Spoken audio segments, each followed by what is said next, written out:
What's good, guys? So the big topic right now in Star Wars Galaxy Heroes is pretty much everybody having a stab at guessing who the final 10 characters will be towards Galactic Legend Luke and Palpatine. They've already gone ahead and announced, 10 of them so far, I think it is.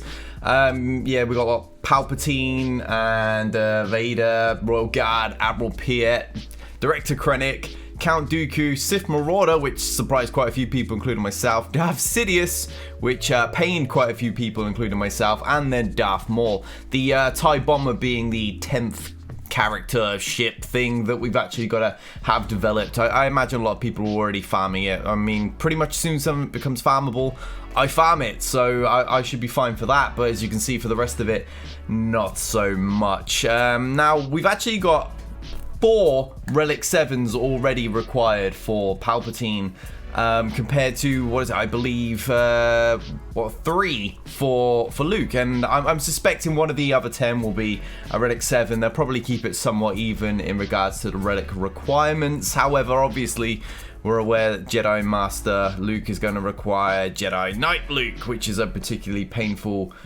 gate for a lot of people that have unfortunately missed out with Luke kind of popping up out of nowhere. I'm one of those. Anyhow, along with the ones they've got currently announced, I imagine that the ones that are going to hurt most people there are Director Krennic, obviously the new character in Piet, and Sidious is probably the one I'm suspecting people don't have built up as much as Royal Guard. That said, my Royal Guard is absolute garbage because, well, I didn't really care much for the ship. I was one of the ones that tested it heavily when it first arrived, and it really just wasn't a good ship, so I just didn't really bother with it. I'm predicting, I'm not saying go out and farm these. These are the ones that I would probably go for if I was really hoping that I could get there like on release, which isn't going to happen. Not even remotely. But I'm predicting these ones. I'm thinking Sith Trooper will be called in again, although I reckon they will bump up his relic level at least once, so you're probably looking about relic 6 or at push 7, but I don't think he'll be a 7. I really think that the 4 relic 7s we've got for Palpatine are probably enough. So I'm thinking they'll make us push him up to 6. I think one of the Dark Horse ones will be Sith Assassin, because let's face it, when they nerfed her, a lot of people got all their resources back and just didn't put them back into her. And now they're probably going to have to. I don't think what Capital Games are going to look for is characters that make sense. They're looking for characters that people don't have, or they're just less likely to be developed, quite frankly. And I think Sith Assassin's going to be one of those compared to some of the more obvious choices. I think Imperial TIE Pilot will be there as well. Pretty decent character to use with an Empire faction, of those really fallen off as Gear 12 arrived, and even more so as Relics arrived.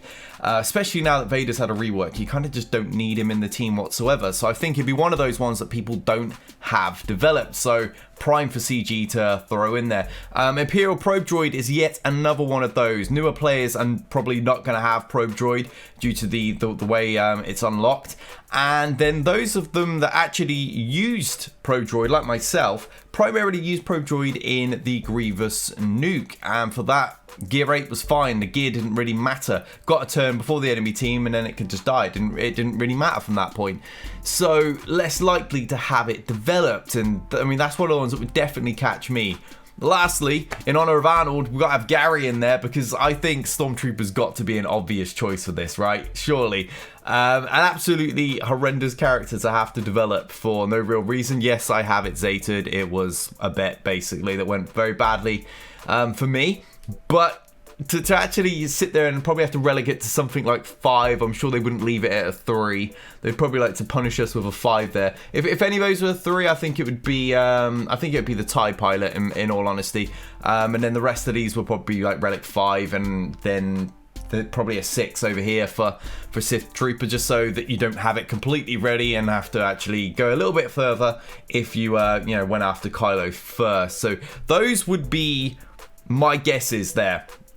And probably the most painful one, I know probably Probe Droid, because you don't need a high gear on Probe Droid for its use in any of the actual teams it's in. At least with the arrival of Admiral Piet, Stormtrooper has a purpose with the Zeta.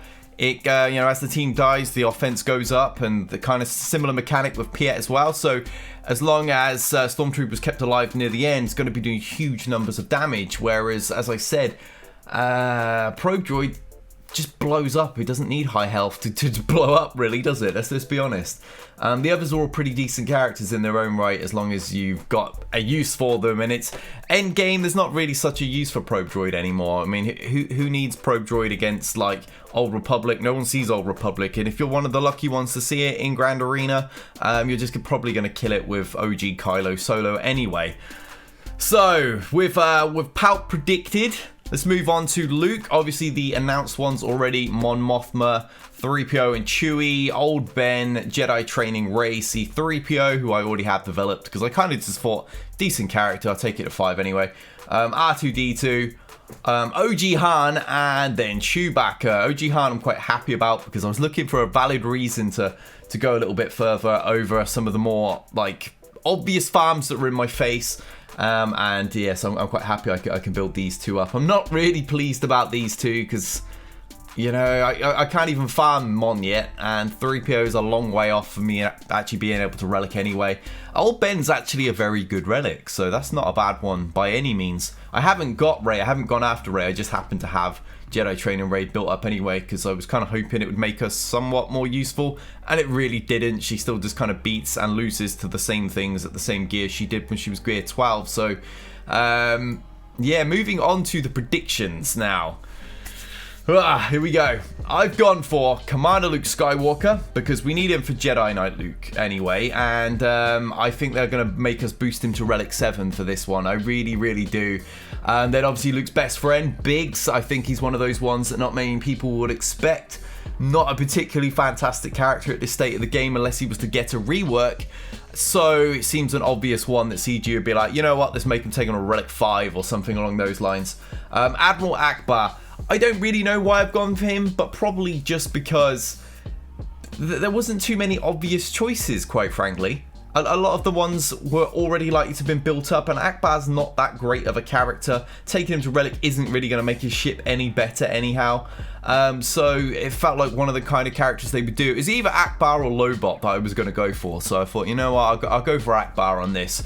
Lastly, second from last, I'm getting carried away here. The absolutely brutal one is Farm Boy Luke. I don't know why, but I think he'll be their like Relic 3 requirement that's going to be an incredibly painful one. We've already got Commander Luke Skywalker. This is kind of the end of Luke's journey, so bringing Farm Boy up in requirement seems an obvious one to me. He was already used in unlocking Commander Luke Skywalker, but then he's been left alone by so many of us at Gear 8 ever since.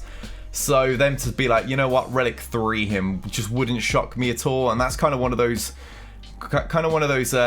you know, hooks from the side that you don't see coming, and I reckon he will actually be there, and not something I want to build up at all. It really isn't. But Jedi Luke is actually the one I want to go for because my light side roster really needs help because I didn't go for Rey. Lastly, I reckon it's going to be Hoth, Rebel, Soldier on this one. Why Soldier instead of Scout? Because Scout is actually useful under Mon Mothma, whereas Soldier not so much. So I thought if they really want to be, you know, complete gits, that'll be the one they would go for because just not as useful.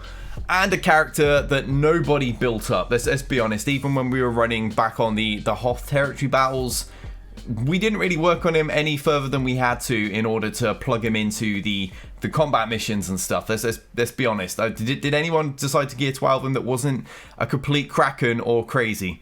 I highly doubt it. So yeah, I think those will be the final 5. I did look at some of the other ships. I thought maybe you know, Rey's Falcon, but that was more in lines with story, so thus would make sense, and more people are probably going to have it anyway, so it just didn't really add up in the end. I was thinking what Capital Games are going to want to do are probably go for characters people don't have or don't want. We already had this previously when we had to build up Rose, and she wasn't even used in the event. She didn't get a rework. She was no better than she already was. And they did it with the TIE pilots as well for First Order.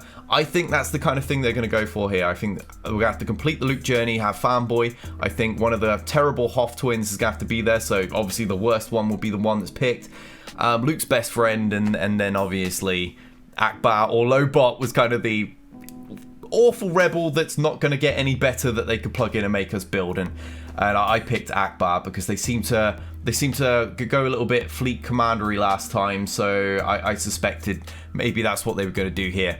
So that's my guesses anyway. Don't go and do all these and then blame me if I'm wrong. I've just been asked many times what I think it'll be. I figured I'll take a stab at it and try and guess based on more or less how CG think rather than what would actually make sense, if you know what I mean. So let me know what you think will be the requirements. I'm very curious to see what people pick out in the 10 here, because there were some really good guesses last time we did this. A lot of people predicted Wampa would be required, for example, in the Jedi Knight Luke one.